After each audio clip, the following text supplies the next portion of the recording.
गंभीर अध्ययन करने का प्रयास कर रहे हैं तथा इसके प्रचार का भी यथाशक्ति प्रयास कर रहे हैं। आप सभी सुधी और साधुजनों का आशीर्वाद इस प्रयास के लिए अपेक्षित है। इसी क्रम में पिछले वर्ष श्रीमद् भगवद गीता के प्रथम अध्याय पर एक नाटक का मंचन किया गया था, जिसमें धृतराष्ट्र के राज्य लोग, संजय की देवी दृष्टि, अर्जुन के कपिध्वज नाम के उपकारण तथा हम जीवों के प्रति करुणा के वशीभूत होकर अर्जुन का विषाद प्रकट करना इत्यादि विषयों पर यथासंभव प्रकाश डाला गया था। आप सभी के उस समय के उत्साहवर्धन में आज हम श्रीमद् भगवद गीता के द्वितीय अध्याय पर एक नाटक का मंचन करने जा रहे हैं। आशा है आप सभी हमारे इस छोटे से प्रयास को अपने विशाल हृदय से सराहेंगे। गुरुदेव श्रील प्रभुपाद की रचित श्रीमद् भगवद गीता यथारूप का आश्रय लेकर यह प्रयास उन गुरुदेव के श्री चरणों में समर्पित है। श्रील प्रभुपाद की जय। श्रीमद् भगवद गीता के प्रथम अध्याय बताया है कि एक तरफ धृतराष्ट्र कौरवों और पांडवों के बीच के युद्ध को लेकर अत्यंत उत्साहित है, तो दूसरी ओर अर्जुन अपने प्रिय संबंधियों को युद्ध में सामने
उवाच मधुसूदन। हे अर्जुन, तुम्हारे मन में यह कल्मश आया कैसे? इससे तो अपयश की प्राप्ति होगी। हे प्रधापुत्र, यह हीन नपुंसकता तुम्हें शोभा नहीं देती। उठो, हृदय की इस तत्परता को त्याग कर युद्ध के लिए खड़े हो। परंतु हे मधुसूदन, मैं युद्ध भूमि में किस तरह भीष्म और द्रोण जैसे पूजनीय व्यक्तियों पर उलटकर बाण चलाऊंगा? ऐसे गुरुजनों को मारकर जीने की अपेक्षा तो इस संसार में भीख मांगकर खाना अच्छा है। हे माधव, मुझे यह समझ नहीं आ रहा कि मेरे लिए क्या श्रेष्ठ है और क्या नहीं। मैं अपना कर्तव्य भूल चुका हूँ, मेरा सारा धैर्य खो चुका है। मैं अब आपका शिष्य होकर आपकी शरणागत होता हूँ और आपसे पूछता हूँ कि मेरे लिए जो श्रेष्ठ हो वह मुझे बताइए। कृपया मुझे उपदेश दीजिए। हे गोविंद, मैं युद्ध नहीं करूँगा। अशोच्यान् अन्वशोचस्त्वं प्रज्ञावादांश्च भाषसे गतासून् अगतासूंश्च नानुशोचन्ति पंडिताः। बोल रहे हो पंडितों की तरह और शोक कर रहे हो उनके लिए जो शोक के योग्य नहीं है। जो विद्वान होता है वो ना तो जीवित के लिए और ना ही मृत के लिए शोक करता है।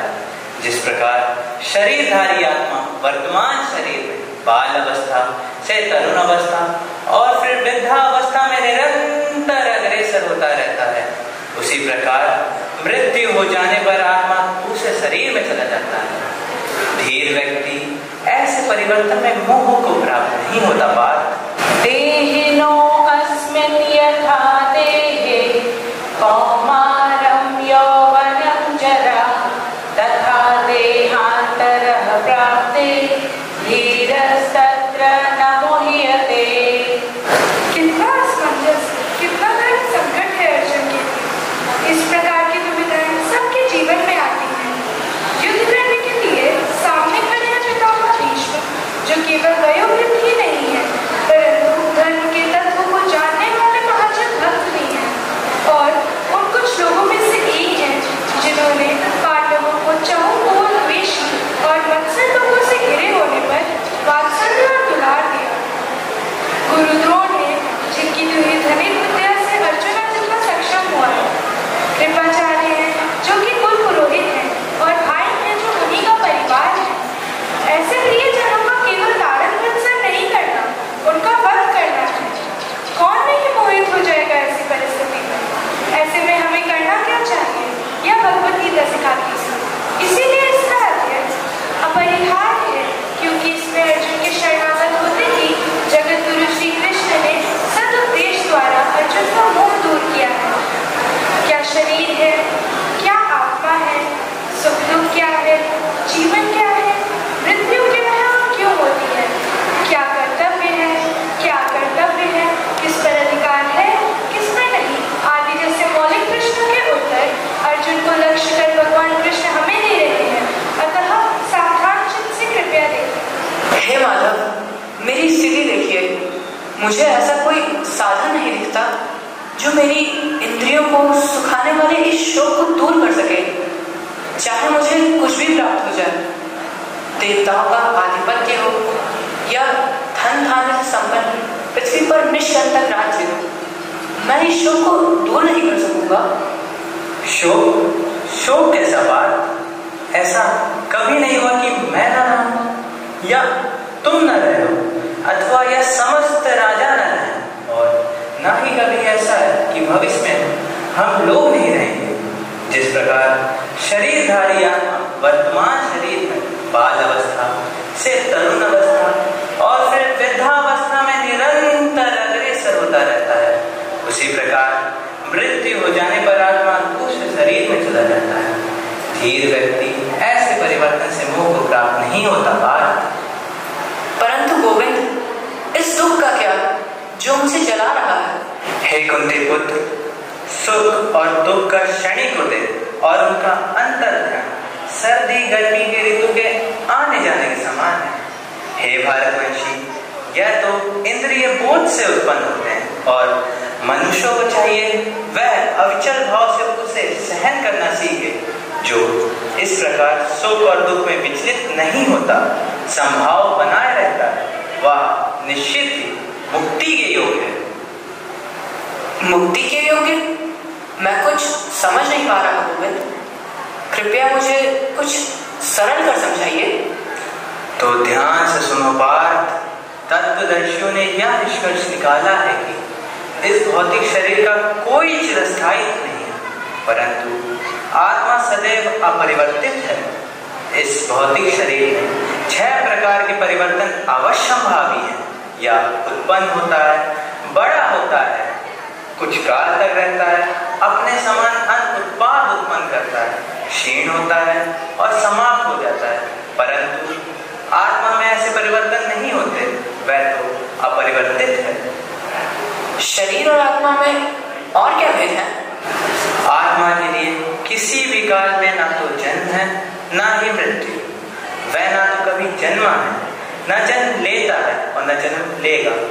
वह तो अजन्मा, नित्य, शाश्वत और पुरातन है। शरीर के मारे जाने पर भी वह नहीं मारा जाता। न चैनं क्लेदयन्त्यापो न शोषयति मारुतः। यदि आत्मा इस प्रकार शाश्वत, अविकारी और सनातन है, तो मृत्यु क्या है कृष्ण? क्या शरीर ही मृत्यु से आत्मा का कोई संबंध नहीं? हे पार्थ, मरणशील तो यह शरीर है। जिसने जन्म लिया है उसकी मृत्यु निश्चित है, और मृत्यु के पश्चात पुनर्जन्म भी निश्चित है। यह आत्मा तो अखंडित और अगुणनशील है।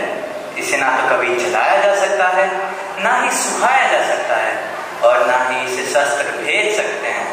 और जहाँ तक मृत्यु का प्रश्न है, वासांसि जीर्णानि यथा विहाय नवानि गृह्णाति नरोपराणि तथा शरीराणि विहाय जीर्णानि अन्यानि संयाति नवानि देहि।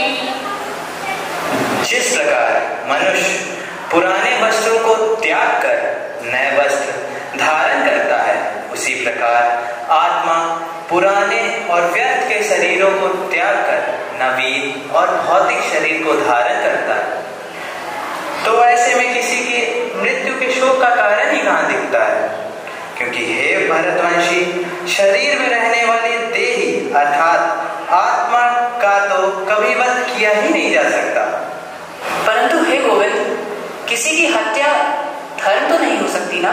अवश्य नहीं हो सकता, परंतु तुम क्षत्रिय हो पार्थ। तुम्हें यह जानना चाहिए कि धर्म के लिए युद्ध करने से बढ़कर तुम्हारे लिए अन्य कोई कर्तव्य नहीं।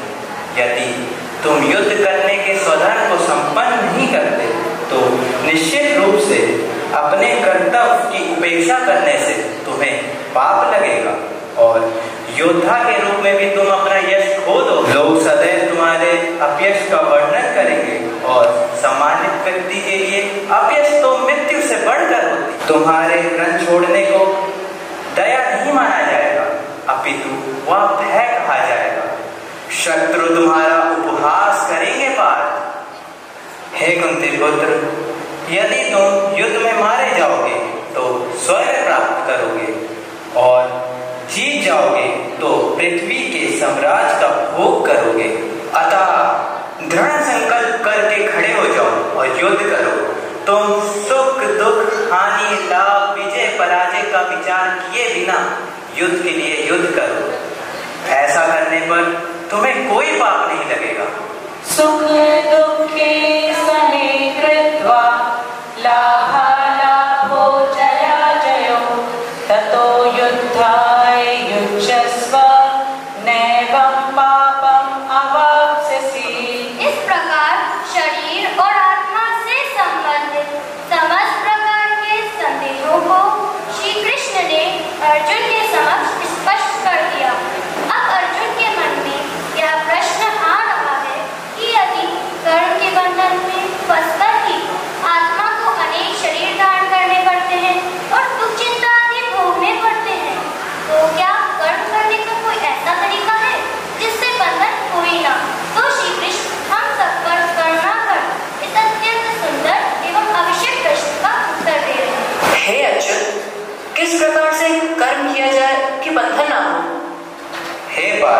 सुनो, यदि तुम निष्काम भाव से अर्थात किसी कामना को न रखकर कर्म करोगे तो कर्म के बंधन से अपने आप को मुक्त कर सकते हो। जय पराजय की समस्त आसक्ति को त्याग कर ना ही स्वयं को कर्ता मानो ना ही भोक्ता, सभी कर्म भगवान को समर्पित कर दो। हे धनंजय, भक्ति के द्वारा सभी ग्रहित कर्मों से दूर रहो और उसी भाव से भगवान की शरण ग्रहण करो। परंतु हे अच्युत, यदि यह सब मैं भली प्रकार से ना कर पाया तो, यदि कुछ समय पश्चात मैं इस पद से भटक गया तो? नेहाभिक्रम नाशो अस्ति प्रत्यवायो न विद्यते स्वल्पम अस्य धर्मस्य त्रायते महतो भयात्। इस प्रयास में हानि नहीं होती, अपितु इस पद पर की गई अल्प प्रगति भी महान भय से रक्षा कर सकती है। जो इस मार्ग पर चलने के प्रयोजन पर दृढ़ रहते हैं उनका लक्ष्य भी एक ही होता है। उनकी बुद्धि साधारण व्यक्तियों की तरह अन्य शाखाओं में बटी हुई नहीं रहती। और जो इस पद का अनुसरण नहीं करते उनका क्या कृष्ण? ऐसे अल्पज्ञानी मनुष्य वेदों के उन अलंकारिक शब्दों के प्रति अत्यधिक आसक्त होते हैं जो स्वर्ग प्राप्ति, अच्छे जन, शक्ति इत्यादि के लिए विविध प्रकार से कर्म करने की संस्तुति करते हैं। इंद्र तृप्ति और ऐश्वर्य में जीवन की अभिलाषा के कारण वह ये कहते हैं कि इससे बढ़कर और कुछ नहीं। ऐसे लोगों के मन में भगवान के प्रति भक्ति का दृढ़ निश्चय नहीं हो पाता। परंतु माधव, यदि इन कर्मों के फलों से बंधन ही होता है तो ये वेदों में क्यों दिए गए हैं? बहुत सुंदर प्रश्न पूछा है पार्थ। सामान्य जन इंद्र तृप्ति में ही आसक्त होते हैं, अतः उनके क्रमिक विकास के लिए उन्हें शास्त्रों तक लाना पहला सोपान होता है। तभी क्रमशः शुद्ध भगवत ज्ञान पर उनकी पहुंच हो पाती है। इसीलिए वेदों में मुख्यतः प्रकृति के 3 गुणों का ही वर्णन किया गया है। तुम तीनों गुणों से ऊपर उठकर गुणातीत हो जाओ, समस्त लाभ और हानि की चिंता से मुक्त होकर आत्मपरायण बनो। जैसे एक छोटे से कुएं का सारा कार्य एक विशाल जलाशय से तुरंत पूरा हो जाता है, वैसे ही वेदों के आंतरिक तात्पर्य जानने वालों को उनके सारे प्रयोजन सिद्ध हो जाते हैं। समझ गया माधव। अब एक और प्रश्न का कृपा करके उत्तर दीजिए। जब मैं कोई कर्म इतनी मेहनत से कर रहा हूं तो जो उसका फल होगा उसे भोगने का अधिकार तो मेरा ही होना चाहिए ना? कर्मण्येवाधिकारस्ते मा फलेषु कदाचन मा कर्मफल हेतुर्भुः मा ते संगोऽस्तु अकर्मणि। ये बात यही तो तुम गलती कर रहे हो। तुम्हें केवल अपने कर्म या कर्तव्य करने का अधिकार है, किंतु कर्म के फलों के तुम अधिकारी नहीं हो।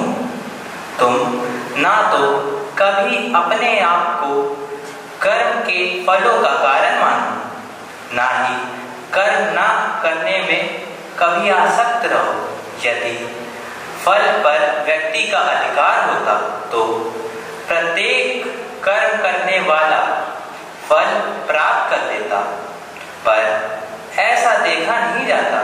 इसलिए हे अर्जुन, जय पराजय की समस्त आसक्तियों को त्याग कर संभाव से अपना कर्म करो, क्योंकि ऐसी समता ही योग कहलाती है। कृष्ण का यह उपदेश बहुत ही कम शब्दों में दिल से भगवान बड़े बड़े सिद्धांतों को स्थापित कर रहे हैं, और वो भी दिव्य रूप में।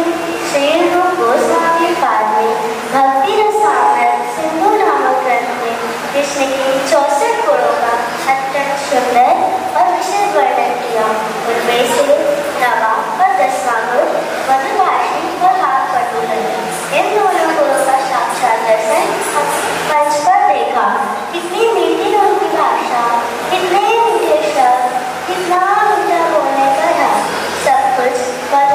अविरम मधुरम